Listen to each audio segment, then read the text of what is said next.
Ghatak. Welcome to the Predictable B2B Success Podcast. Great to have you on. Projjal, you founded OnLoop back in 2020 to a category called collaborative team development, which, as I understand it, was basically designed to reinvent how hybrid teams are assessed and developed. Now, prior to this, you worked at Uber, strategy and operations for business development globally, being strategy and planning for the APAC rides business, and was GM of the Philippines rides as well. Worked at Accenture in Southeast Asia in a strategy consulting capacity, also raising debt and equity from New York hedge funds. Quite a career, and I'm just highlighting a few things there. I'm curious. Thank you. Given your observations and experiences, what was it that stood out to you to make addressing the issues that OnLoop does so significant to you? Of my career has been finding myself in situations very much focused on business ROI, but really focused on how that gets delivered through people. And right from the start of my career, when I was a first-year analyst at Accenture, I got told to run engagement and recruiting for the practice because people felt I was the right person to do it, given how I showed up every day. It wasn't something I said, oh, these are extracurriculars I should take on. I was awarded People Developer of the Year as a second-year analyst because we had gone through a period of hypergrowth and I was everyone's closest confidant. But obviously I was doing management consulting. I was not necessarily working in employee engagement or L&D or those functions. And I think the sort of disconnect between how important managing teams effectively were for organizations to run well and the quality of tooling and processes that I witnessed, that the gap between those two things, I think for me became the most palpable at Uber. And during my time there, the company went from 9,000 to 27,000 people over a span of 3+ years. I was personally responsible for regionalizing a lot of our functions, ran teams myself of 50+ people. And I just saw that technology had played a much stronger role in transforming how people managed projects or did video conferencing or wrote code. But when it came to are people focused on the right things? Are we getting the max ROI from our teams? We were using tools like Workday that felt like a form-filling exercise that everybody hated. And there was this massive gap, not in the market, but in my lived experience of what Stanford Business School had taught as best practices and what I saw in industry. And I think that's what pulled me towards that. I can relate to this kind of checkbox kind of mentality or tick and flick mindset that some employers certainly have. I'm curious, given your perspective from the sounds of it, which existed quite early on in trying to correlate things with ROI of a business, how are you seeing that disconnect play out, perhaps in a bit more of a practical sense? So actually, in my experience, businesses don't have a check-the-box mindset around it. I think the tools are built in a check-the-box way about it.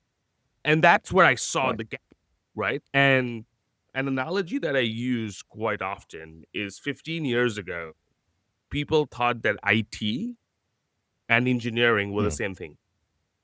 And today, if you ask a Google software engineer whether he works in IT, he might just slap you, right? Because people see IT as a risk management function for the technology infrastructure of the business.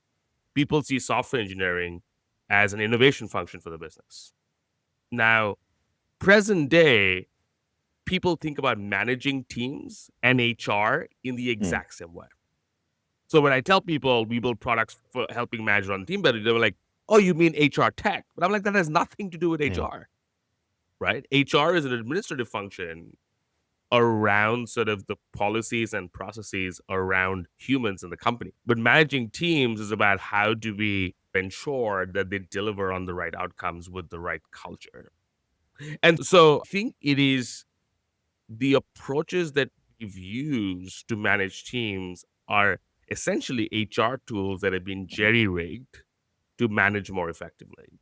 And I think that's in my own little bit of research, I certainly came across stats that would indicate that, I'll just read a couple of stats here, only 7% of employees fully understand their company's business strategies and what's expected of them to help achieve company goals.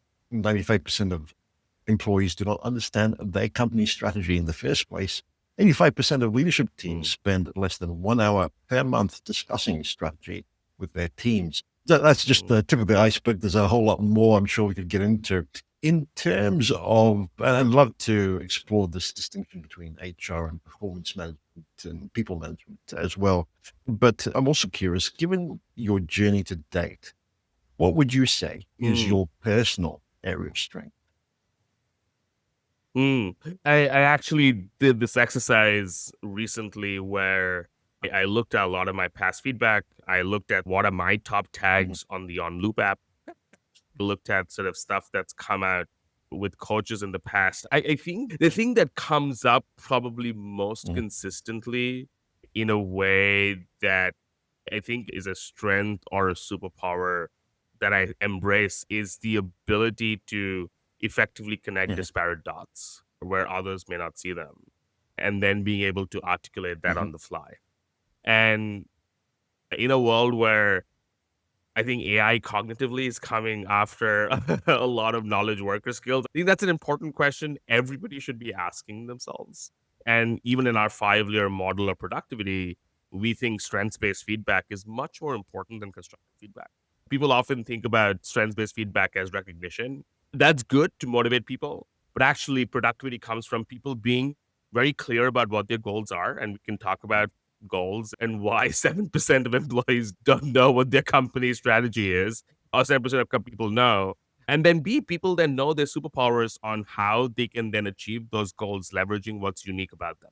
And I think what is this notion of what is unique about humans, one, and then what is unique about a particular human is going to be a very pertinent question of our lifetimes, and definitely of the lifetimes of our next generation. I don't think we've spent enough time asking that question. I'm actually just reading a book that talks about the history of the human brain as a way to decipher where AI might go and really where the distinction sits. But I find that distinction between what is cognitively doable by non-human intelligence versus human intelligence completely fascinating. And the biggest, not issue, but I think a less known fact about artificial intelligence today is that the way artificial intelligence answers questions through apps like ChatGPT are completely not the way humans actually answer the same questions. And so it's not intelligence per se. It's the ability to have skills or know things, etc. But it's not intelligence as we know it. And which is why the current technology around GPTs may not be the last sort of iteration on how intelligence actually gets built in machines. Because today we live in a very probabilistic sort of approach to intelligence to machines, which is not how human intelligence works at all. And I think that probably leads to the second thing that I obsess about is I am obsessed about humans in general and how we improve the human condition in the world we live in today. And I'm glad I get to do things every day that amplify Certainly. those strengths. Just getting back to your core area of personal strength, what would you say is something that area that businesses don't know but should? Yeah, I think businesses. So repeat the question once more. Repeat the question so that I'm sure. So in your core area of strength, what is something that businesses don't know but should? I think one of the issues that I think gets created in organizations often very early is this sort of immediacy of thinking in silos or thinking functionally in how things work. And so if you work in HR or you work in finance or you work in marketing or you're working in sales, it's very clear where in the organization you belong and what work that you do. But actually the real work of driving sort of ROI happens in the glue that exists between the various disparate functions. And in big tech companies, this is called strategy and ops or strategy and planning or biz ops, which is frankly a really new function that has shown up in organizations.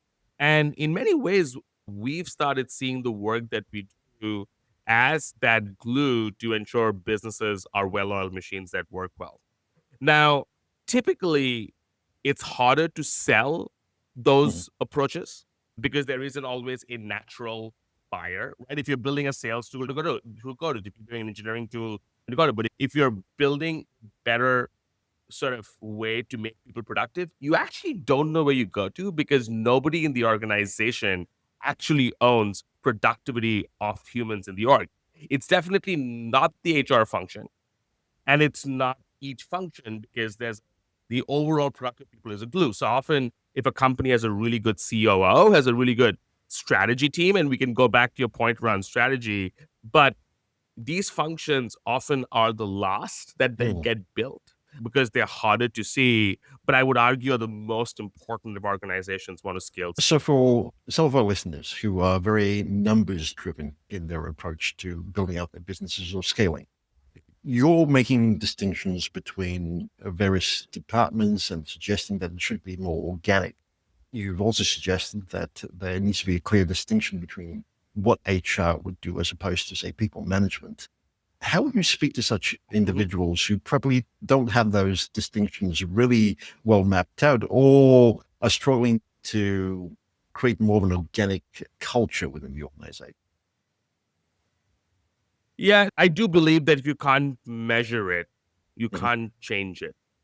And actually, as people think about organizational health or organizational effectiveness, I think people have come up with different approaches. So even in our company, we have a concept called the clarity score, right? Where we compute what's happening around what we think of people's motivation levels and clarity around their goals and an understanding of strengths and weaknesses to compute for every manager what the level of clarity of the org is. But that's not necessarily an industry defined definition of revenue or cost of goods sold, right? Or things that are like well accepted as a single factor. And so I've now gone back to really thinking about what is the right P&L ratio to think about as we think about productivity. And ultimately, it boils down to some measure of business success that matters the most for the business, right? And that can be revenue, or that can be profit, or that can be users if it's a pre-revenue technology company. Like whatever you decide is the most important business metric divided by the total cost of your people in the org. And I think it's important to think about this as the cost of the people, not the number of the people. Because a person in Sydney versus a person in Perth costs very differently. And then a person in Sydney and a person in Manila costs even more differently. And as you think about business productivity or efficiency, it's not one person. It is what is the overall cost of that human machine. And so now when I talk about productivity, I talk much more around that sort of fraction or equation around your core business metric divided by your total people cost. And if the interventions that you do around productivity can't effectively change that, you're not going to get respect with those people or organizationally. And I think it's a big reason why this industry has been left behind. Because also when things are not well defined, it's very easy to have a lot of snake oil salesmen, right? Whether someone's a good engineer or not can be found out pretty quickly through a 30-minute test. Whether someone's a good strategist or not is much harder to figure out through a 30-minute test. And it tends to incentivize, for lack of a better term, bullshitters. And so I think measurement is hugely important. I think some things are harder to see, which makes measurement trickier. But I think it makes measurement all the more important so it doesn't get lost in lieu of things that are more easily visible, but may not be as. So correct me if I'm wrong here, but based on what you were saying, I'm hearing that we really need to focus in on not just ignoring the things that cannot be measured easily or understood easily, but rather look at metrics or develop metrics that make sense to the direction of the business as well as our growth numbers. No, totally. And I think it needs to go fit back to what is the strategy of the business. And I think that strategy is often defined by what is the North Star metric you're trying to meet. And what North Star metrics do you not care about?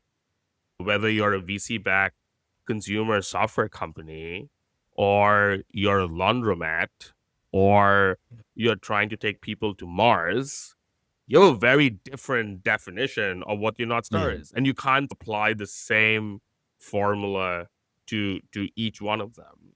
But I think that metrics matter, and which is why when we think about goals as a business, we think about targets, projects, and skills, because those are the three things that every individual or every unit is trying to impact. But if there are no metrics at all, it can be tough in the long run because people don't know what to optimize for. Where does a collaborative team development come into all of this? And how does it solve some of these pain points that we've been talking about? Yeah, through our work, we've realized that a very important and often overlooked part of the organization is middle managers. And essentially anybody who has any other person reporting into them. And as we think about culture spread through an organization, often trying to embody in every single human can be difficult or ideal to achieve. That's tough.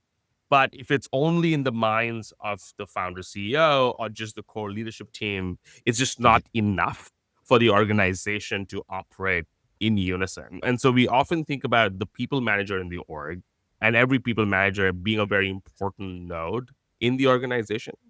And then ensuring that every manager in the company has an easy way to be good at their job, right? And that means that taking the job of a manager and trying to demystify it and not making it this woo thing that is only the right or privilege of a chosen few. And they're like, oh, like this person's a really good manager. We don't know how they do it, but people really seem to love them. Like we want to take that mystery out.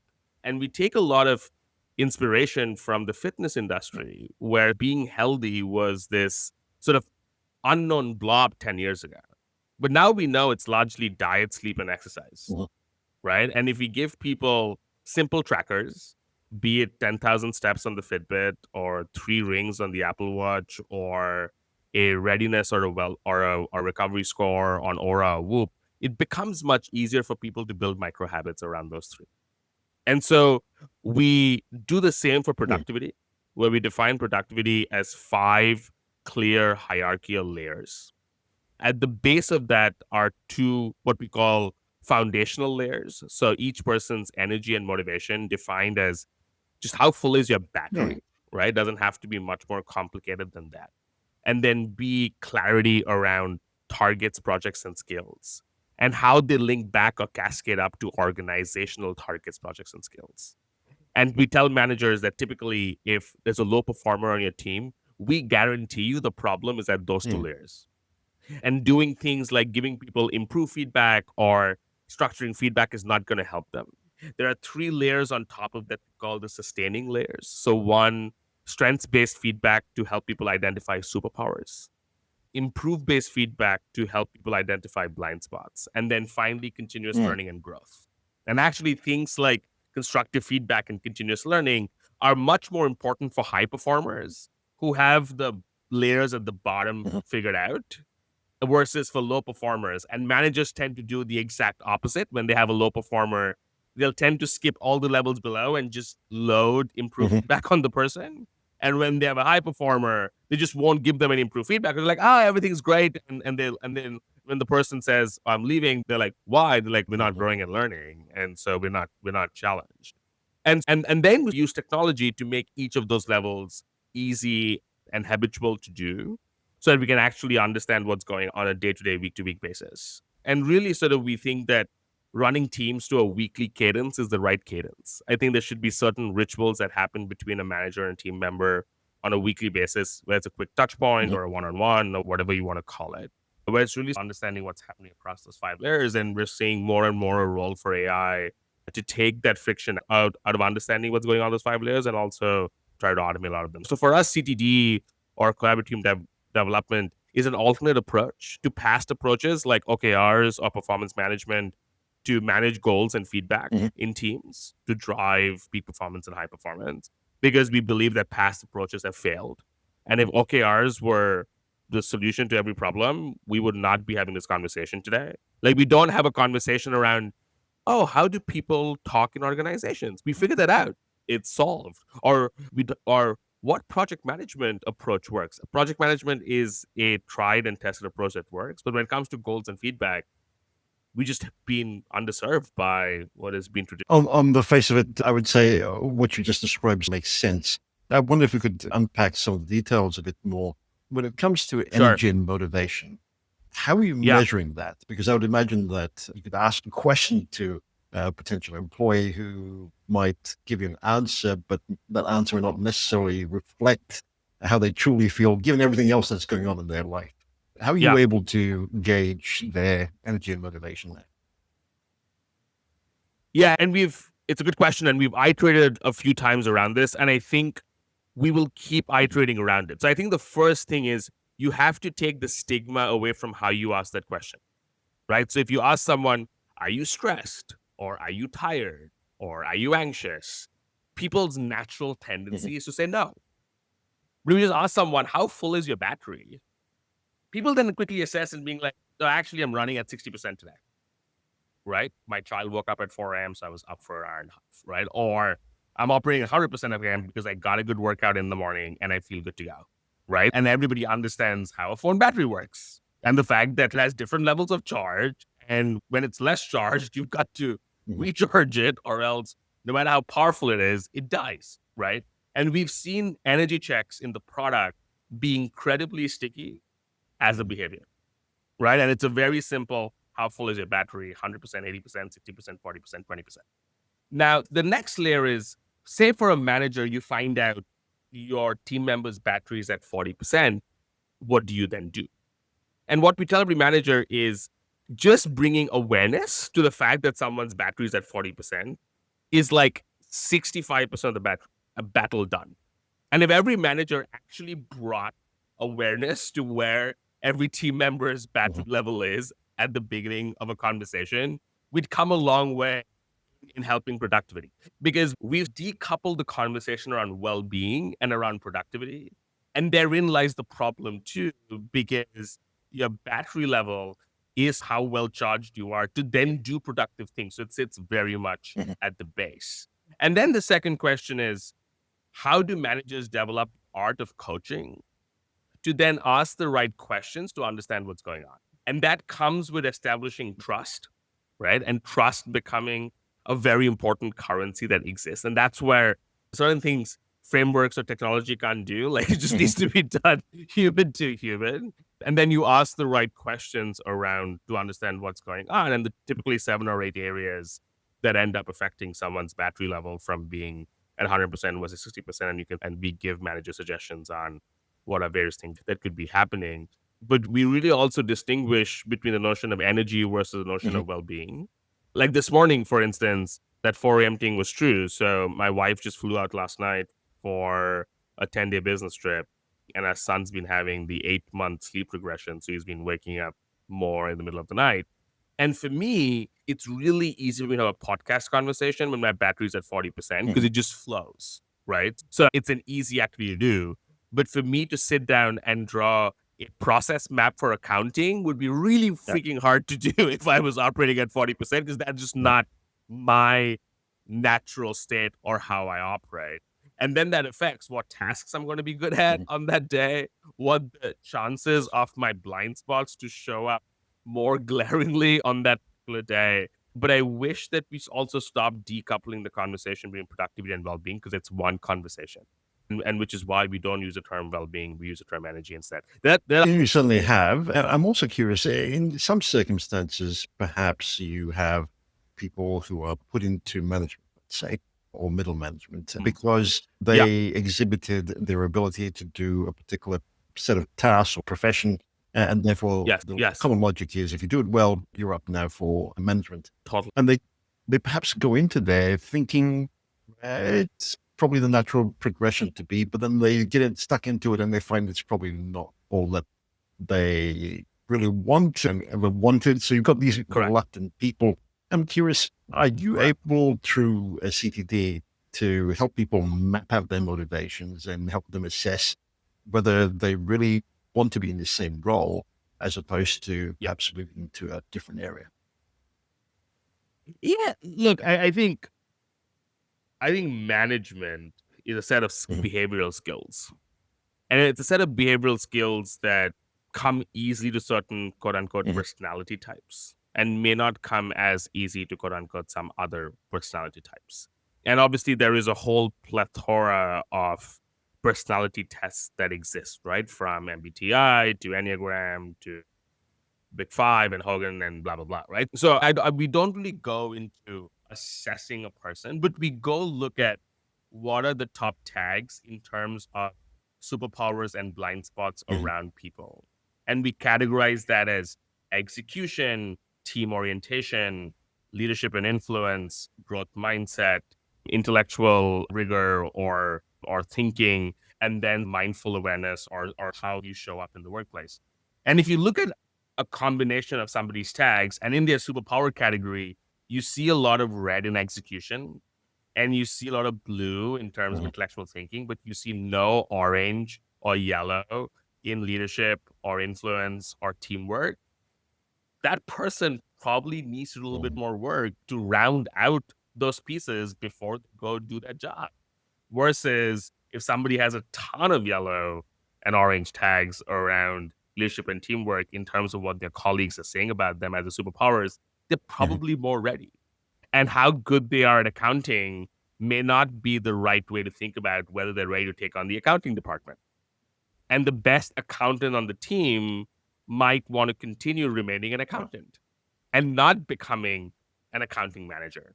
And often very good engineers want to remain IC engineers. And which is why what top technology companies have done is that you can get very senior at a place like Meta or Google being an IC engineer. Versus in many organizations in the past, the only way to quote unquote move up or get paid more or get promoted was to go manage a team.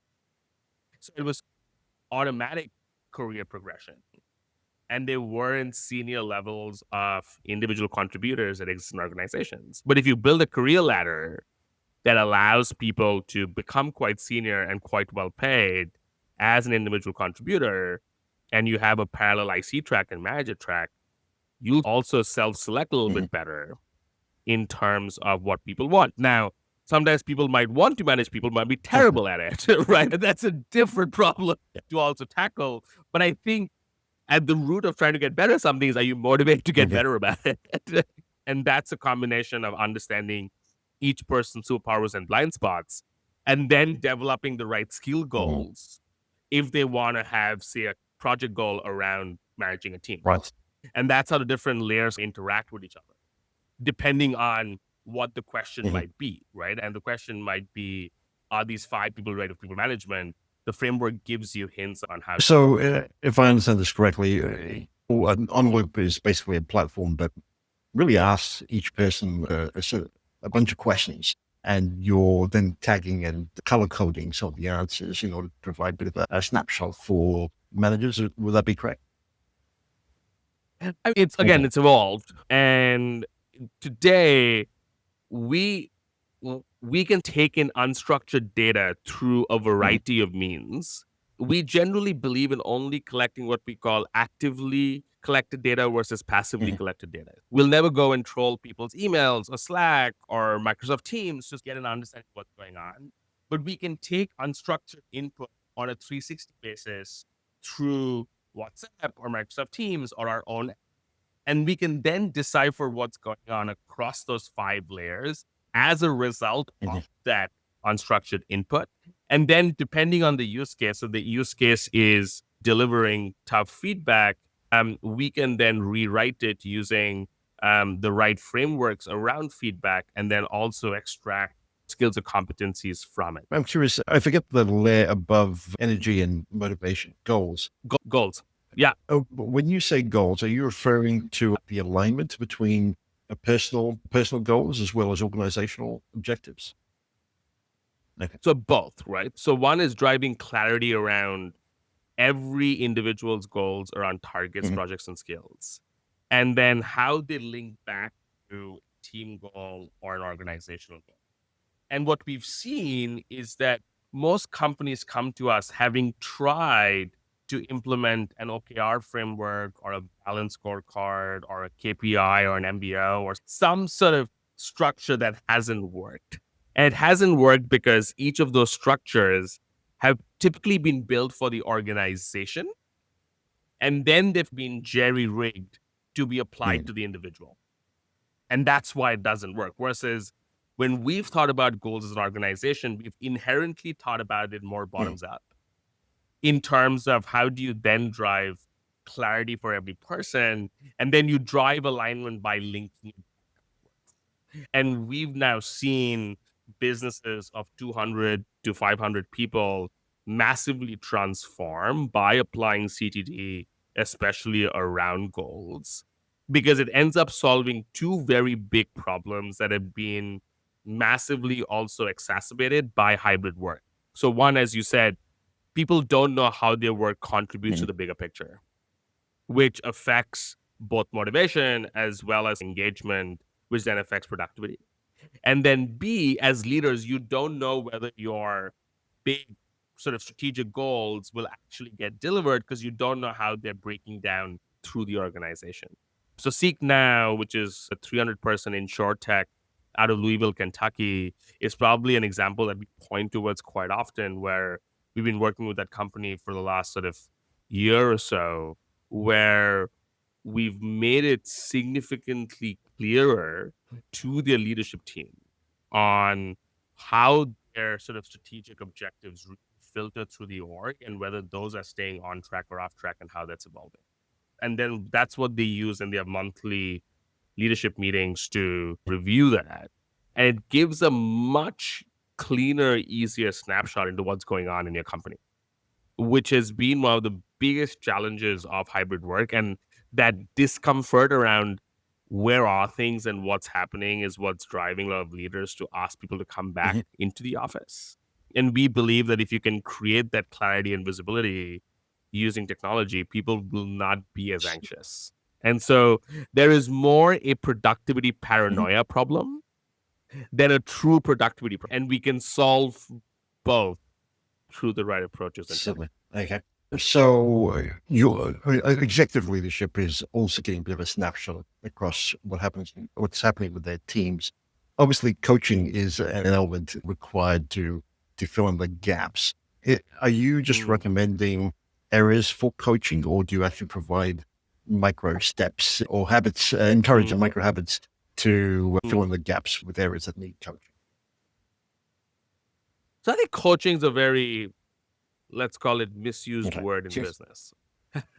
And coaching, advising, mentoring, managing, leading, inspiring, all of those words are all very different things, but get used in the same sort of genre. Coaching in a business context is purely the art of asking very good questions, right? And that's the biggest difference between coaching and advising. We believe that if you bring clarity around each of the 5 layers of CTD at every layer of abstraction in the business, so at an individual, at a team, an organization, it becomes very clear on what needs to change. But that's also tied back to, as I said, what is the company's objectives and where they're trying to go and how they go about changing it. We don't, as yet, tell people, here's what you do as a result of this. We leave that up to humans, right? And that can be humans, and we provide those consulting services too, if that's what businesses need in understanding what's going on and then decide what to do, or the people in the business can do it. But we are very much focused today on how do you surface the right data the right way to help people make those decisions. There's a gazillion AI coaching apps that have sprung up in the last 12 to 18 months. Frankly, I am bloody skeptical of all of them. And that's because often they're just not feeding from the right data. And they've just purely made a conversational bot sound more human in terms of the back and forth that's happening between the system and a person. I don't think that's coaching. And I think that should be called AI coaching. But I think the technology will evolve over time. And for us, coaching lives in that 5th layer in the hierarchy around continuous growth and learning. And we feel like that 5th layer only works well if there is strong clarity around the bottom 4. And to your point, I think if only 7% of employees know what their businesses are focused on, let's go focus on that than getting fancy about AI coaching. Makes a lot of sense. With this idea of the kind of operationalizing management philosophies into the practice, what would be your Yes. recommendation there? Use CTD. But jokes aside, I think that's a deeply personal question. And I think there is a lot of books, a lot of approaches. One that I've seen come up quite consistently among a lot of our customers actually is a framework called Mhm, EOS that was built by a person, Gino Wickman, who then wrote a book called Traction. And what that really does is really think about vision, mission, strategy on the business and really break it up into its core constituents. And a lot of people have actually told us, we had frankly not known about EOS until we started building mhm, OnLoop and CDD. But a lot of people came back and told us, look, what we've done with OnLoop and CDD is bring EOS to right. life. And EOS has the sort of right elements of how things get broken down, but it doesn't really help you in living and breathing that on a continual basis in terms of making it easy to track and ensure that the Mhm, right data exists. And we're able to do that in a frictionless sort of habit forming way. My coach, Rob Beer, just wrote a book called Smooth Scaling. And if you ask him this question, he'll say, read my book. So I feel like anybody in the industry has their own approach. I think the one thing that really helps is reflecting on your own lived mhm, experiences and what that has taught you uniquely. I think this circles back to the first part of our conversation is I don't try to be Mark Zuckerberg or Elon Musk or Bill Gates or Satadella. I mhm, try to be myself, right? And the question is, how do I take myself and make that the best version of a CEO mhm, it can be? Now, I can study all these other people. I can go understand what they did. I'm in the midst of also reading a book called The Hard Things About Hard Things by Ben Horowitz, where Ben Horowitz talks about his sort of career. There's a great book called The Messy Middle by Scott Belsky, who built a company called Behance and sold it to Adobe and now is the chief product officer at Adobe. So I personally really enjoy reading and listening to firsthand stories and then making my own takeaways or judgments mhm, or insights that then I add to my already collected encyclopedia of how I think I mhm, should operate. But I think that in a world where news travels quickly and you have Brian Chesky and Paul Graham talk about founder mode and Elon walking to companies and firing 80% of people, I think people are often too quick to point to it saying, let's go do yes, that versus saying what is authentically mhm. you and what's going to excite you to show up as a manager, leader, CEO every day at work and let's focus. Brilliant. In this area of people management, are there perhaps a couple Yes. of areas that you find doesn't get talked about very much? If so, what would they be? Yeah. Yeah. So listen, I think depending on the pace of the Mhm, organization, and I've been lucky to have been part of an iconic company like Uber for 3.5 years and saw the pace at which that operated. And I've obviously gone from zero to raising several $1 million and building my own company from scratch. I think we're playing extreme sports of an intellectual and mhm, mental nature. And we don't see it that way.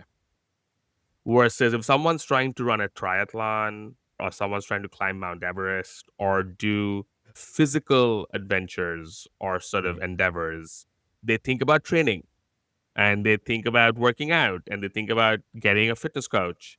I don't see that happening in business in quite the same way. mhm, And I think things that are intellectual or mental pursuits, people just think they can just drive right into it and they can mhm, succeed.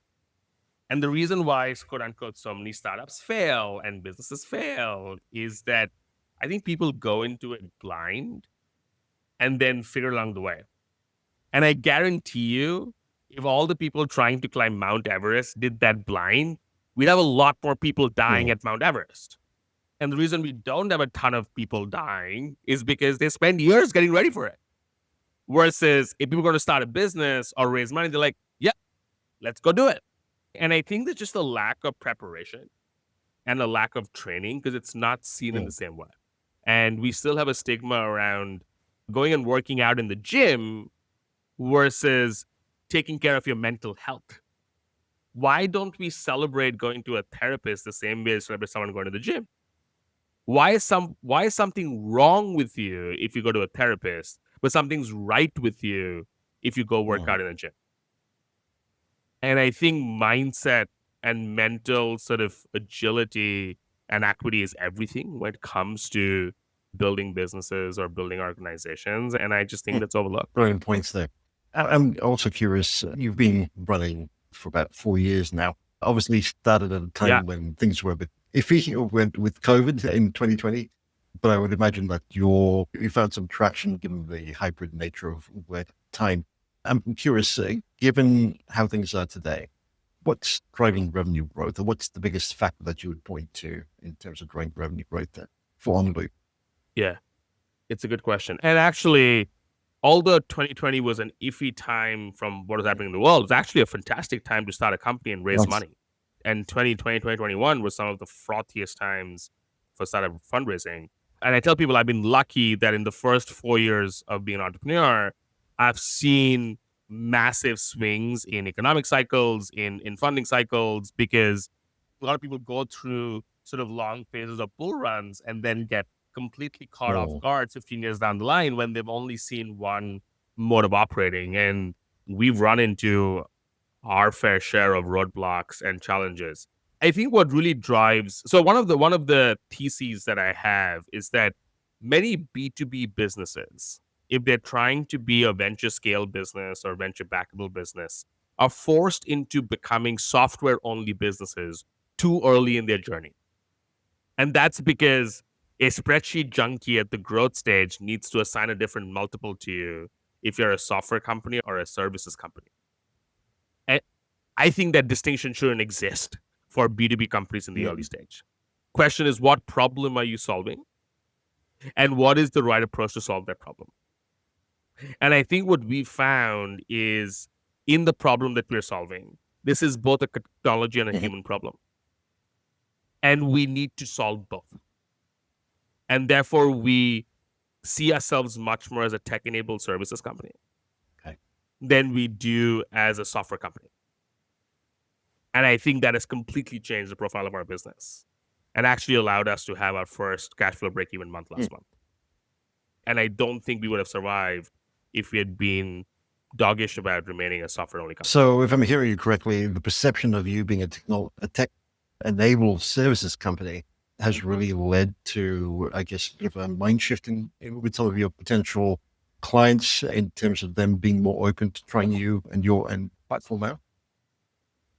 I think people have tool fatigue. Okay. And I have too many tools that people have bought that have been shelfware and not worked.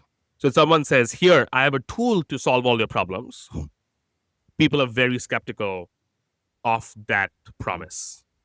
But if it's, look, we have an organization that has underlying tech to solve your problems, people then believe that you are taking ownership to solve it versus saying the tool, do it yourselves. And because this topic is hard to grasp anywhere, right, for all the reasons we discussed and all the stats you had, it's not that there's someone in the organization ready to just take your technology and fly with it. And people need the handholding around how do we bring this to life in our organization and how do we really make it come alive every day. And I think that happens through a conversation of human interventions and technology interventions. And we're very proud that we do both. And we might be the only company in the world that does both pretty darn well. Brilliant. Just to wrap up, Projjal, if you were listening to this episode, I know we've covered a fair bit of ground, but if you were listening to this episode, what would you say would be your top takeaway? Yeah, I was thinking about this as we spoke. I think leadership starts with self-awareness and really starting from within you. And Stanford Business School had this sort of question throughout the entire 2 years is, why should someone follow you? Yeah. If you're a leader, that it essentially means someone's following you. Even if it's just yourself, at least someone believes in what you're doing. And therefore, there has to be something unique and special around it. And I think that people often think about leadership as outward, right? Is who am I leading? What am I saying? What am I doing? I think often it starts inward. And if you're trying to get better at leadership, start with yourself and then think about others. Brilliant. And if listeners are curious, want to find out more or connect with you, where would you recommend they head to? Yeah, look, I'm very active on LinkedIn. Some people think I'm too active on LinkedIn, but I read every message that comes into my mailbox. You can find me either through OnLoop or find me through JJ or Projjal, and you should be able to send me a message. I read every message that comes through my LinkedIn mailbox. I may not respond to every message, but I do read every one. And then our website as a company is onloop.com, and you can get in touch with us through that too. But I'd love to hear We'll from you. include links to that in the show notes. Projjal, this has been fascinating and very enlightening. Thank you so much for doing this. No, thank you, Vinay. I know we've been trying to do this for a while. Pleasure.